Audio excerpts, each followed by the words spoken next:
ऐसे बनना है हमें। तो जब गुरुजी आके बैठ गए तो तुम्हारा फोन स्विच ऑफ, जिसको आए उसे गुरुजी अपने आप भेजेंगे, 4 रास्ते बंद करेंगे, 5वां रास्ता खोल देंगे। लेकिन अगर आप ही रास्ता बताते रहोगे तो 7 साल के बाद जिनको बुलाया था उनकी ब्लेसिंग से फिर वंचित रह जाते हैं। फिर गुरु ने दे तो दिया प्रसाद, फिर कहते हैं ये काम नहीं हुआ और वो काम। तो शब्दों में बता दिया है, आप इसे ध्यान देना। जब भी मालिक के दरबार में हाजिरी लगाने आते हो, सरेंडर कर दो फुल। फोन बिल्कुल बाहर, चप्पल उतारते ही फोन स्विच ऑफ, जैसे बड़े मंदिर में हो। मतलब देखना ही नहीं है ना फोन, तो क्यों देखते हो बार बार आप फोन? थोड़ी थोड़ी देर में देखना, व्हाट्सएप तो नहीं है, थोड़ी थोड़ी देर में फोन तो नहीं है। जैसे ही पता चलता है घर से आए, भागे भागे फिर बाहर चले गए।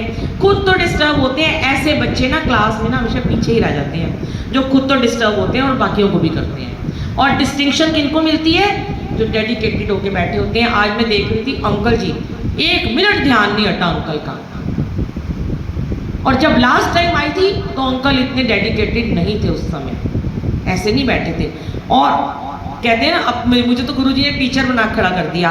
तो कहते हैं ना, ए पार्टी बी पार्टी, किसको ज़्यादा नंबर मिले, किसको, सब गुरुजी देते हैं। पर थॉट हमारे मन में भी डाल जाते हैं। इधर वाली जो संगत थी बिल्कुल शांत थी, आज बहुत अच्छे से बैठे थे, ध्यान लगा हुआ था सबका। क्योंकि देखो, वो आए भी समय से पहले। जो बच्चा समय से पहले स्कूल में आएगा उसका ध्यान पूरा सिलेबस में लगेगा ही लगेगा। जो लेट आएगा उसका ध्यान, क्योंकि उसको ध्यान ही नहीं है पहले कौन सा भजन निकल गया, ये चैप्टर है पहले। अब मैं आपसे किसी से पूछ लूं कि बताना जरा, मैंने पहला शब्द कौन सा चलाया था, दूसरा कौन सा चलाया था, एक भी संगत उठ के मुझे देखो अंकल जी अभी भी बातें कर रहे हैं। हम सत्संग अपने लिए नहीं सुनाते हैं, सत्संग में जवाब मिलते हैं। गुरुजी कहते थे सत्संग सुनाओ, तुम्हें आंसर मिलेंगे सुनने से। जब कोई सुना भी रहा होता है तो उसकी भी थोड़ी सुन लिया करो। हमारा तो काम है, हम तो रोज सुनाते हैं, रोज जगह जगह जाके सुनाते हैं। पर हो सकता है आपको शायद अगली बार के लिए कोई आंसर मिल जाए। अनजाने में की हुई गलती की माफ़ी है, जानबूझ के करी हुई गलती की कोई माफ़ी नहीं है। तो चाहते हो स्कूल के मॉनिटर, क्लास के बनना, हेड बॉय हेड गर्ल बनना, फिर आगे जाके टीचर और प्रिंसिपल बनना और फिर अपना एक स्कूल खोल लेना, वो उसके हमेशा सरताज तो यही रहेंगे।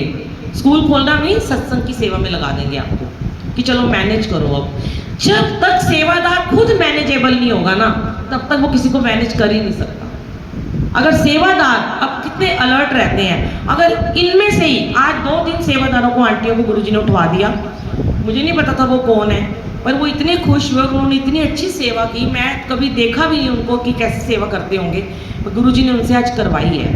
तो कितना शुक्राना है मेरे मालिक का। तो बस इनको यही चाहिए, लंगर प्रसाद पूरा खाया करो, किसी को पास नहीं करना होता। और मैं आपको बताऊं, गुरुजी कहते हैं ये दवाई ना मैं तुम्हारे आने से पहले ही बना देता हूँ तुम्हारे लिए। गुरु जैसे डॉक्टर होते हैं ना, पुड़िया बना के रखते हैं। अब किसी की थाली में 5-6 मुर्गे, किसी की 2 हैं, हो गएगा मेरे तो शुगर है, मैं तो 5 नहीं खा सकता, 2 मैं पड़ोसी को दे देता हूँ। नहीं, वो ठीक ही तो करने के लिए उन्होंने आज आपको 5-6 मुर्गी दी है। पकौड़े आप नहीं खा सकते, डाइटिंग करते हो, दे दिए उन्होंने, खाओ। पता नहीं कौन सा कोलेस्ट्रॉल आपका ठीक कर रहे हैं वो, तो ये इनकी मर्जी है, इनकी मर्जी है, इनकी रजा में राजी रहना चाहिए। और जो भी संगत देखो आते हैं, सत्संग शुरू होने से 5-10 मिनट पहले आया करो, ठीक है। और एक बात और,